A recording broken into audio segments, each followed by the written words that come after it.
네, 지금 전해드린 것처럼 내일 윤석열 대통령과 국민의힘 한동훈 대표가 만납니다. 김건희 여사 관련 대응이 핵심 의제로 꼽히는데요. 어떤 구체적인 성과가 나올지 관심이 모아집니다. 관련해서 오늘 두 분과 함께 정치권 소식 짚어보겠습니다. 최수영 정치평론가, 김진욱 전 민주당 대변인 나오셨습니다. 두 분 안녕하세요. 예, 내일 윤석열 대통령과 국민의힘 한동훈 대표가 만나게 됩니다. 애초에 이제 요청했던 단독 면담 또 단독 독대 형식은 아니고요. 정진석 이제 비서실장이 배석을 하게 되는 3자 회동의 방식으로 진행이 됩니다. 하지만 뭐 의제도 시간도 일단은 제한을 두지 않았는데요. 내일 만남이 이루어지기까지 현재까지 어떤 과정들을 먼저 어떻게 보셨는지 듣겠습니다.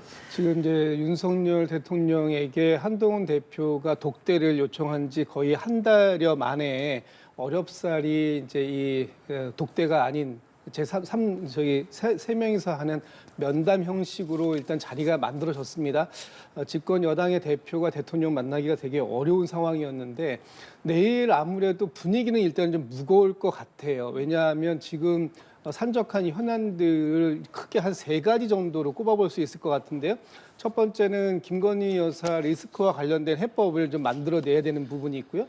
두 번째는 지금 의정 갈등이 벌써 한 10여 개월 지나고 예. 있기 때문에 이 문제에 대해서도 해법을 좀 내놔야 될 필요가 있고, 세 번째로는 지금 민생, 경제 부분이 굉장히 어려운 상황이기 때문에 이 부분에 있어서도 대통령실에서 어떤 구체적인 해법을 집권 여당하고 좀 만들어내야 되는 그런 이제 상황인데, 지금 가장 크게 국민들이 기대하고 있는 부분은 뭐냐 하면 김건희 여사와 관련된 문제들이 너무 많이 나오고 있다. 특히 김건희 여사의 뭐 명품백 그 수수 부분이 불기소되고, 또 도이치모터스 주가 조작도 불기소되고, 그리고 명태균 씨라든지 김대남 씨라든지 이런 분들이 지금 계속해서 연일 김건희 여사에 관련된 내용들을 쏟아내고 있는 상황이기 때문에 이 부분에 대해서 한동훈 대표는 정리를 좀 해내야 할 필요성이 있기 때문에 이제 독대가 요청이 된 건데, 지금 이 독대를 받아주는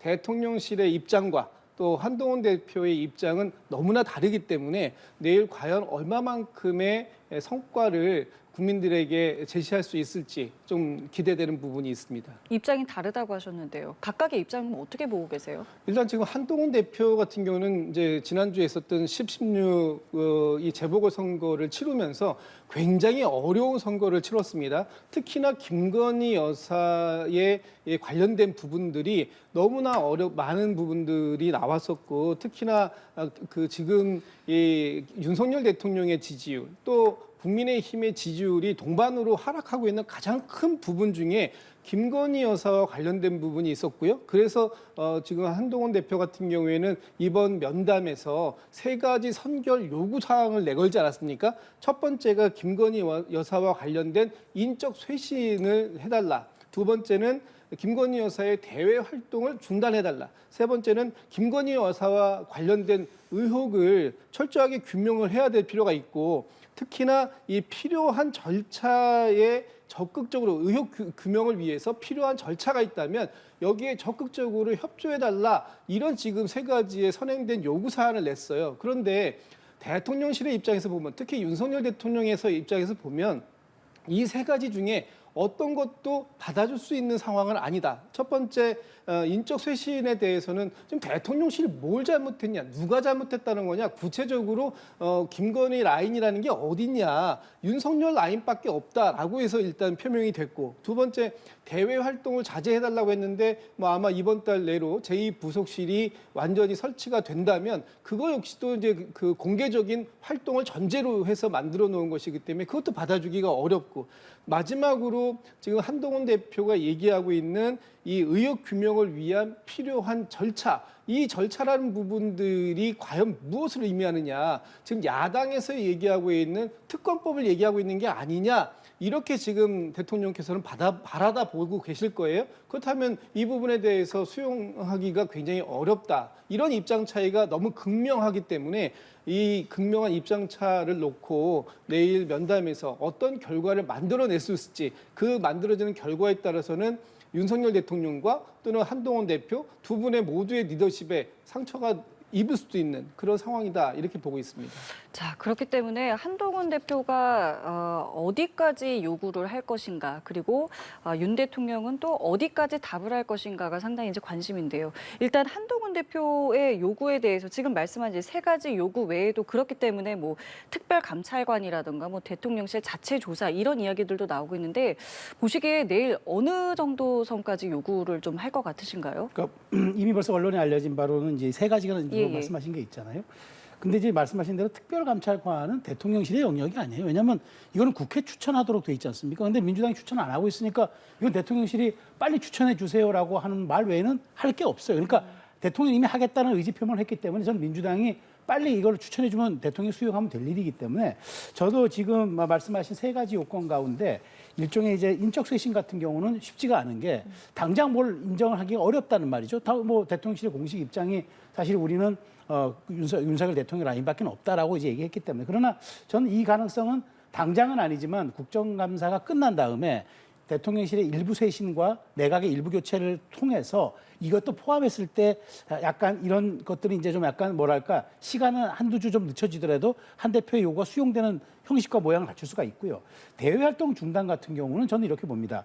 이 문제에 대해서는 사실은 그럼 대통령 부인이 엊그제 있었던 그 재보궐선거 때 투표하러 대통령 혼자 왔었잖아요. 예. 사진 혼자 나갔는데 그럼 투표도 하지 말라는 얘기냐. 그러니까 사진을 공개하지 말라는 건지 아예 대외활동을 중단하라는 거지. 자 그러면 대통령 해외 순방에는 그럼 동행을 어떻게 할 겁니까? 이 문제도 사실 국빈 방문 같은 경우는 부부가 같이 오는 게 관례인데 그럼 그렇게 가버릴 경우에는 우리나라에 우리 국격의 위상이 문제가 있을 수 있으니까 저는 대통령실 내부에서 제2부속실을 설치하니까 특정한 분야에서 특정한 역할을 하도록 일종의 가이드라인을 제시할 수는 있다고 봐요. 그런 점에서 약간의 봉합이 이루어질 것 같고 그다음에 의혹 규명 절차는 저는 이렇게 봅니다. 지금 어쨌든 지금 논란이 제기되고 있는 명태균 씨 같은 경우는 대통령 부부 외에는 사실은 진상 파악을 할 수 있는 분들이 많지 않아요. 그렇다면은 대통령실의 자체 사실관계를 파악해서 입장을 표명하겠다. 이런 정도의 또 교집합이 나올 수 있고 마지막으로는 이제 그 의정 갈등이잖아요. 이 부분은 인적 라인 쇄신을 통해서 뭔가 다시 돌파구를 찾겠다 얘기할 수 있기 때문에 저는 내일 회동이 절대 빈손으로 끝나지 않을 거라고 봅니다. 왜냐하면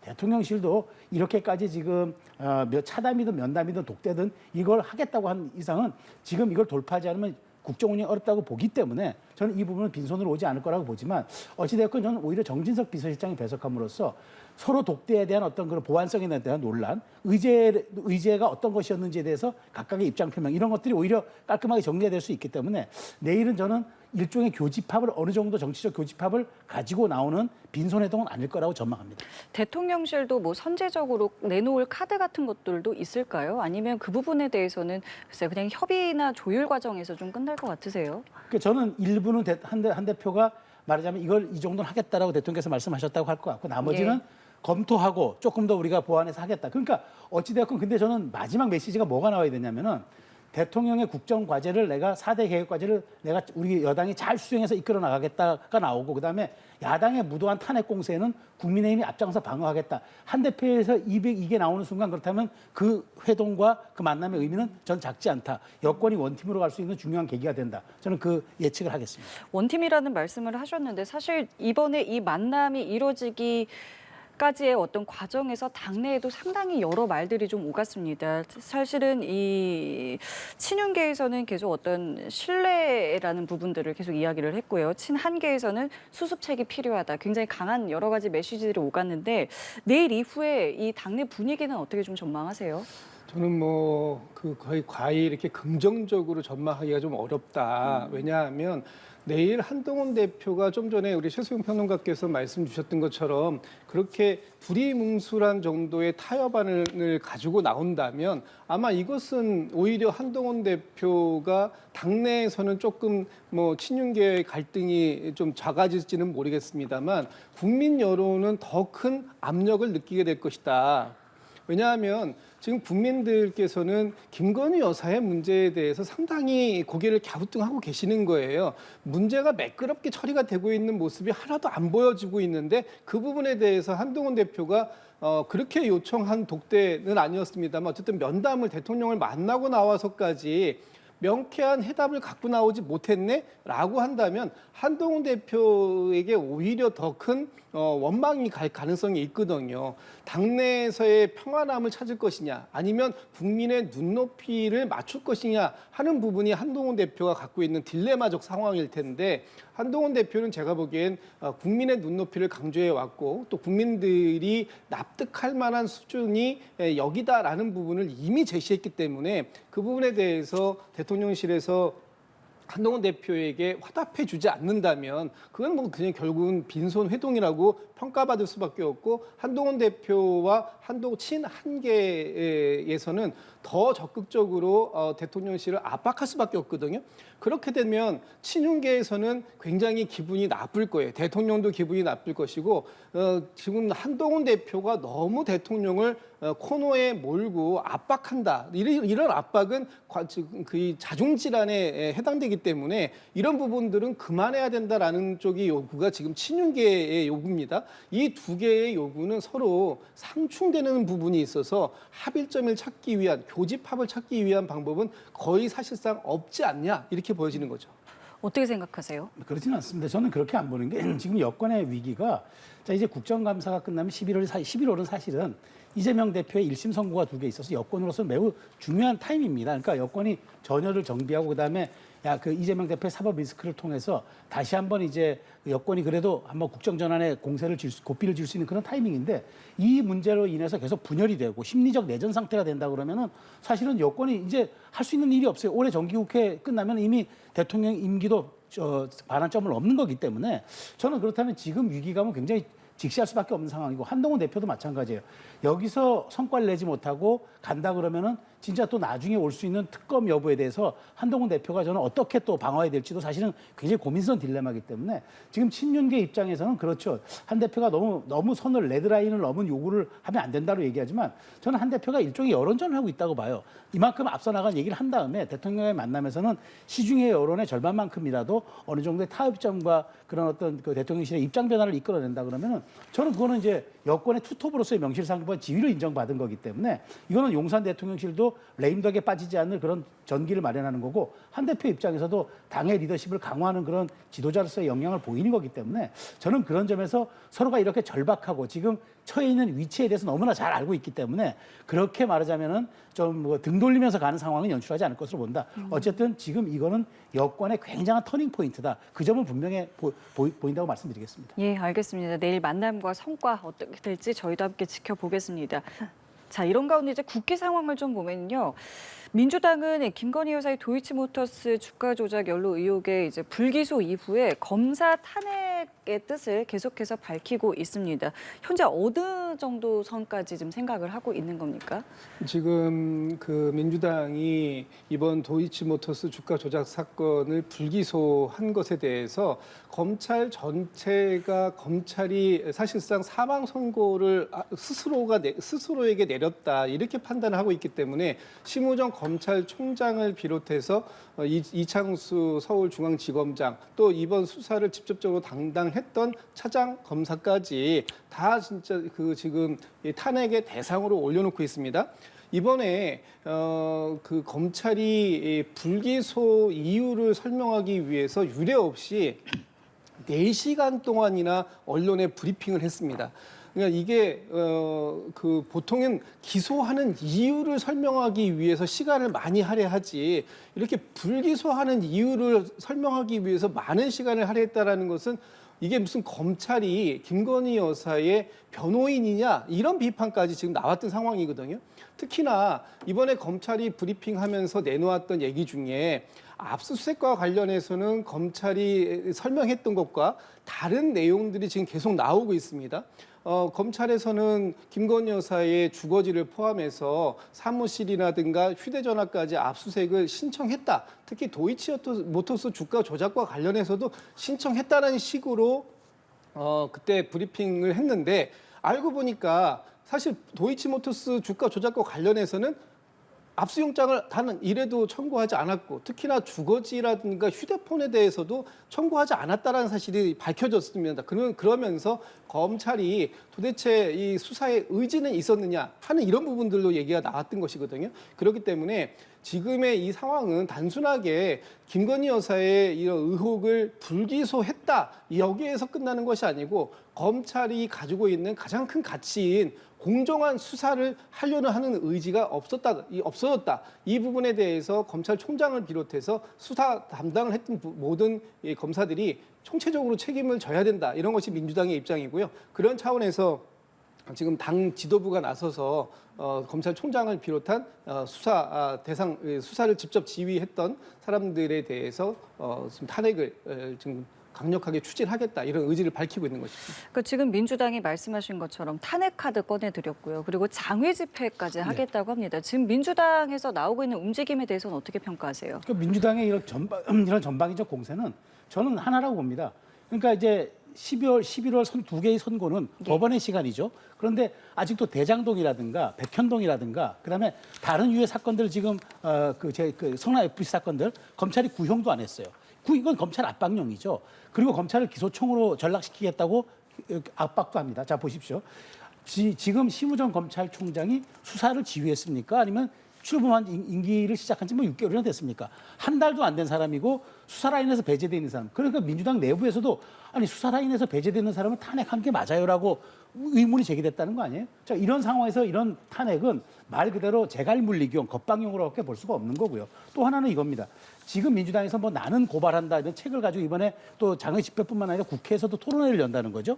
자 이재명 대표의 어떤 이런 그 사법적인 문제를 가지고 공당이 국회에서 토론회를 열면서까지 압박하는 거 이건 유례도 없는 일이고 본 적도 없는 일 아닙니까? 이 얘기는 뭐냐면 지금 사법의 시간이 째깍째깍 다가오고 있으니까 무언가 지금 이 시계 제로의 상황도 연출하고 이렇게 아주 피하 구분이 안 되는 이렇게 정치적 혼란 상황을 유도함으로써 민주당이 이걸 좀 국면을 돌파해보자. 그래서 지금 말하자면 김건희 여사의 수사가 미진하다고 판단하면 특검법 계속 추진하면 됩니다. 이제까지 7, 8번 특검법 추진했는데 또 못할 거 뭐 있습니까? 그럼에도 불구하고 이걸 탄핵으로 가겠다는 얘기는 민주당이 속셈이 다른 데 있다는 방증이죠. 그렇기 때문에 이렇게 정말 공당이 이런 식의 그 정말 정치 공세를 펼치는 것은 이재명 대표에 비해서 늘 나오는 정치검찰이라는 말 말고 저는 이건 무도한 정치 집단일 수밖에 없다라는 비판을 전 벗어날 수 없다고 봅니다. 그럼 지금 민주당 이재명 대표가 직접적으로 이 검찰 탄핵에 대해서 나서지 않고 먹사니즘 행보를 하면서 민생 행보를 하고 있거든요. 선거 이후에 그것도 같은 맥락이라고 보십니까? 이거는 전형적인 굿캅, 배드캅 전략이죠.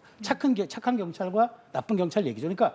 그러니까 민주당 지도부는 이런 먹사니즘도 얘기하고, 그러니까 지도부는 탄핵 얘기하고, 그다음에 나는 고발한다 장애 집회도 얘기하지만 이재명 대표는 배추농사 짓는 거 가면서 나는 그건 상관없어요라는 아주 이중적 이미지를 연출함으로써 자기는 민생에 대한 지도자, 민주당 지도부는 탄핵에 대한 목소리를 공세를 높이고 이런 점들을 통해서 본인의 이런 정치적 위기를 돌파하겠다는 건데 저는 이런 투트랙기죠. 국가 배드캅 전략. 이거 참 너무 많이 보던 행태 아닙니까? 저는 이게 감흥도 아무것도 없을 거라고 봅니다. 알겠습니다. 자, 이런 가운데요. 여야가 오랜만에 한 목소리를 내고 있기도 합니다. 바로 북한군의 러시아 파병을 두고 서로의 생각이 같은 모습을 보여주고 있는데요. 초당적인 대응이 좀 필요하다라는 여러 목소리들이 나오고 있는데요. 앞으로의 움직임 어떻게 예상해 볼 수 있겠습니까? 글쎄 지금 굉장히 우려스러운 상황입니다. 특히 지난 6월 달에 북한과 러시아가 이제 방위 조약을 이제 새롭게 맺지 않았습니까? 그 조약을 맺을 때 그 4조에 보면 어느 쪽이든 어떤 상황이 생기면 군사적을 포함해 가지고 지원을 할 수 있도록 그렇게 했어요. 그래서 그 당시에 저런 조약을 맺을 때 이것은 한반도 내에 어떤 유사시 상황이 생기면 러시아가 개입할 수 있는 그런 명분을 만드는 거 아닌가라고 했는데 지금 바로 몇 개월 지나지 않아서 러시아의 전장에 북한군이 투입되는 이런 상황을 이제 맞이하게 된 것이죠. 굉장히 우려스러운 상황입니다. 이렇게 되면 한반도에서도 굉장히 큰 무력적 충돌이 일어날 가능성이 생기고 이런 부분들에 대해서는 지금 뭐 여야가 공히 같이 협력을 해야 되고 특히 이 부분에 대해서 지금 북한의 움직임은 굉장히 강경하게 나오지 않습니까? 유엔에서 자중하라는 얘기를 했음에도 불구하고 관여하지 말라, 간섭하지 말라 이런 얘기가 나올 정도로 굉장히 위기 상황이기 때문에 제가 볼 때는 뭐 대북 결의안이라든지 국회 차원에서의 어떤 입장도 좀 나와야 될 것 같고요. 특히나 지금 저희가 굉장히 유심히 봐야 됩니다. 저희 지금 이 북한이 한 10,000여 명 이상을 지금 파병을 한다는 것인데 저게 전투병인지 혹은 이 후방을 지원하는 공병이나 지원부대 차원인지 모르겠습니다만 뭐 만약에 전투병이다라고 한다면 더더군다나 이게 굉장히 전쟁이 확전될 가능성이기 때문에 이 부분에 대해서는 어쨌든 국제사회가 한 목소리로 북한의 이 파병 움직임에 대한 규탄의 목소리 전 필요하다고 보고 있습니다. 예, 어떤 모습 기대하고 계시는지요? 저는 사실 이게 그 말하자면 파병 그러니까 주가 결의안 이런 얘기들은 법적인 효력이 없잖아요. 그러니까 우리끼리 정치적인 메시지를 내는 건데 그러니까 저는 국회가 이렇게 여야 없이 한 목소리를 내고 특히 국정원들 우리 정보 라인들은 지금 민감하게 북한군 동향 추적해야 돼요. 그래서 북한군의 저렇게 대한 어떤 국제사회 고립적인 부분들을 국제사회에 우리가 잘 알릴 수 있는 그 한미 공조 같은 걸 통해서 정보 영향을 강화하는 거 저는 이 시점에서 가장 중요한 포인트라고 보고 여야 할 것 없이 이 문제에 대해서는 국정원이라든가 우리 첩보 라인들에 대해서는 힘을 실어주고 더 영향을 강화할 수 있는 그런 제도적 방안을 강구할 타이밍이다. 굉장히 저는 절체절명의 시기임을 인정해야 된다고 생각합니다. 알겠습니다. 오늘 두 분 말씀은 여기까지 함께하겠습니다. 지금까지 최수영 제20대 대통령직 인수위 전문위원 김진욱 전 더불어민주당 대변인과 함께했습니다. 감사합니다.